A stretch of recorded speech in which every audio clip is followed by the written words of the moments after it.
Just last week, the National Oceanic and Atmospheric Association predicted an above-normal hurricane season for the eastern seaboard.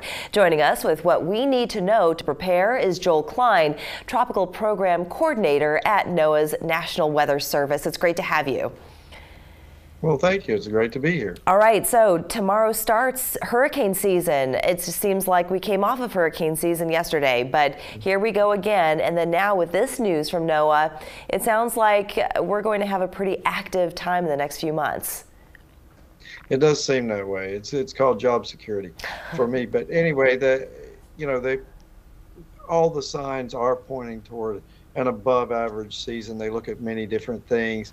The end result for the viewing audience here is, yes, it looks like an above average season. They don't tell you where those hurricanes are going to go, or tropical storms, either one. And so we all need to get prepared. I mean, let's just take last year, for instance. Who would have ever thought New Jersey would get hit by some really severe storms? That was, after a storm had made landfall in Louisiana and then kept going up. So that's a great example there to say, it's all about the impacts.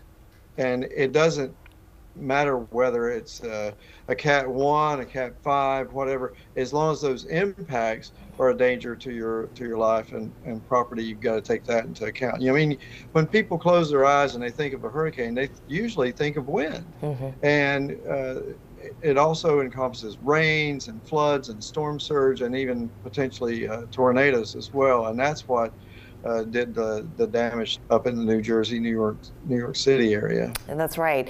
And of course, we're also affected by the moon. So we've got a supermoon that's coming up in June, and then that also creates a lot of flooding just on its own. So fingers crossed there won't be any disturbances out at sea that could bring an additional storm to create even more havoc in the area.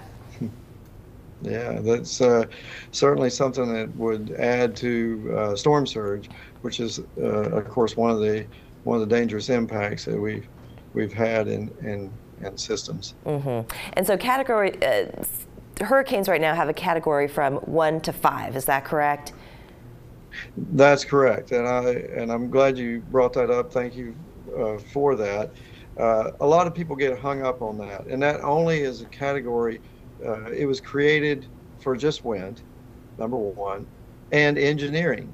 So it was an engineer, Saffer, and Simpson was a meteorologist, and they worked together on this because they wanted some way to let the public know what does this number of wind speed mean to my building, and what is the risk to my home, and that kind of thing. And that's all that it was intended for. But people get too fixated on that. There's no such thing as just a storm, like just a Category 1 or just a tropical storm. As we learned, that was a tropical storm that caused all those deaths up in New Jersey and New York City after it had traversed 1,000 miles across land from Louisiana to get there. And then, of course, you've had just a tropical storm and depression, Harvey, out in Houston, Texas, a couple of years ago, and there's numerous just as you can get. One thing I do want to leave people with, if they are hung up on that Cat 5 thing, all's a big word in meteorology, but all of the systems that have been Cat 5s that have made landfall in the United States 3 days before were just a tropical storm. Oh, wow.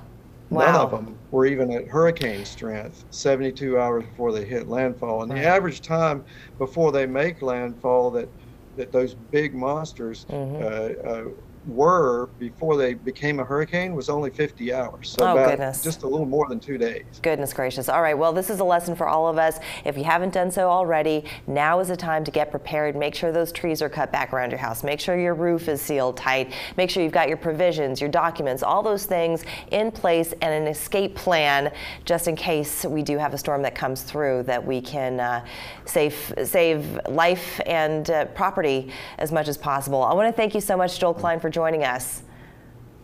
Thank you. I appreciate it. And please get the people prepared. That's right. Get prepared, everyone. That's the ticket. We're back after this.